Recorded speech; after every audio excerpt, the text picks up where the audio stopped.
राम के इशारे से लक्ष्मण ने कहा, ब्राह्मण देव, हम लोग अयोध्या नरेश महाराज दशरथ के पुत्र हैं। उनकी आज्ञा मानकर 14 वर्ष के लिए वन में आए हैं। यहाँ किसी राक्षस ने जनक नंदिनी सीता का अपहरण कर लिया है।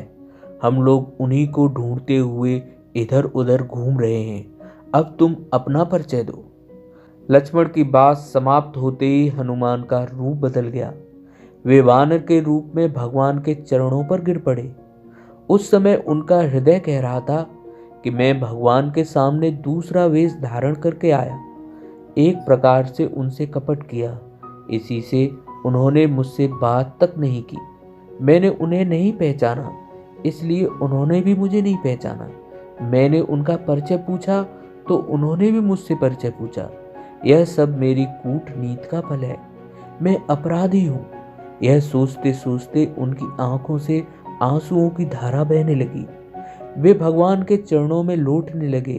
भगवान ने उन्हें बलात् उठाकर हृदय से लगाया। हनुमान ने कहा, प्रभु, मैं पशु हूँ, साधारण जीव हूँ।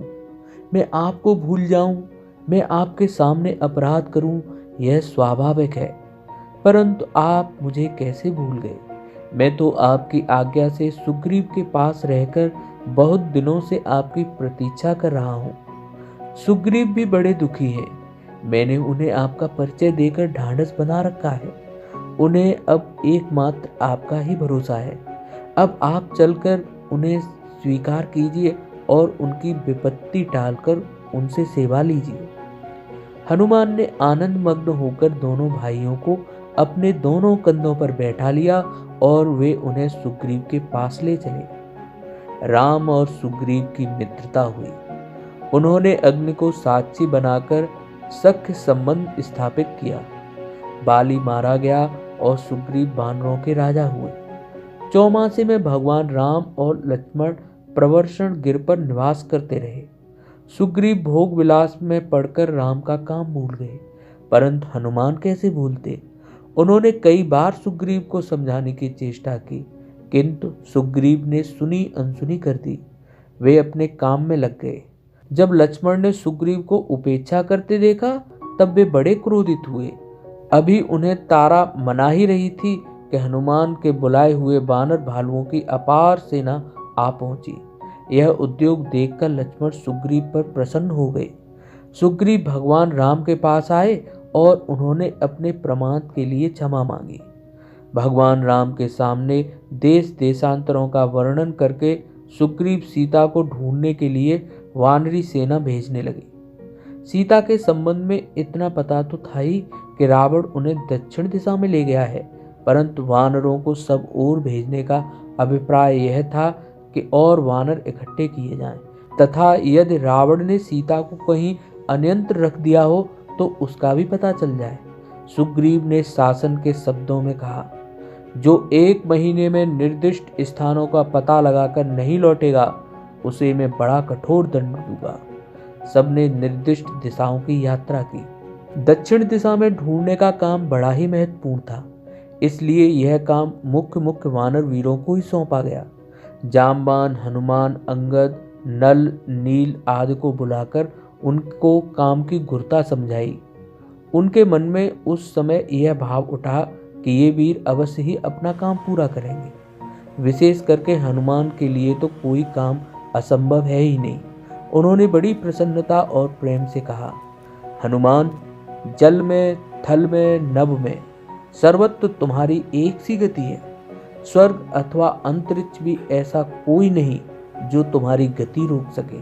तुम अपने पिता के समान ही गति, वेग, तेज और स्फूर्ति से युक्त हो। तुम सब कुछ जानते ही हो।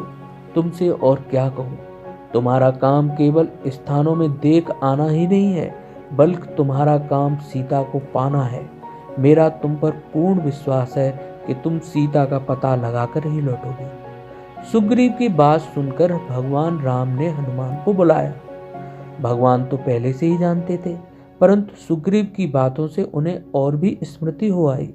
उन्होंने हनुमान से कहा, हनुमान, तुम मेरा कार्य अवश्य पूर्ण करोगे। यह मेरी अंगूठी ले जाओ।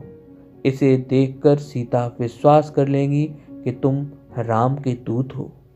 सीता से कहने के लिए उन्होंने संदेश भी दिए। हनुमान आदि उनके चरणों का स्पर्श करके वहां से चल पड़े। हनुमान, जामवान, अंगद आदि ढूंढते ढूंढते थक गए। भूख प्यास के मारे व्याकुल हो गए। पानी का कहीं पता नहीं। कई दिनों से फलों के दर्शन भी नहीं मिले। सारी जिम्मेवारी हनुमान पर आई। उस भीषण पर्वत के एक सुरंग पर चढ़कर उन्होंने देखा तो पास ही कुछ हरियाली दिख पड़ी। कुछ सुंदर सुंदर पक्षी अपने पंखों से पानी छिड़कते हुए आते दिख पड़े। अनुमान हुआ यहाँ कोई सुंदर बगीचा और जलाशय होगा। सबको लेकर वे उधर ही गए। वहां जाने पर मालूम हुआ कि एक गुफा में से ही ये सब निकल रहे हैं। एक दूसरे का हाथ पकड़कर भगवान राम का स्मरण करते हुए वे गुफा में घुस पड़े। बड़ी ही सुंदर गुफा थी।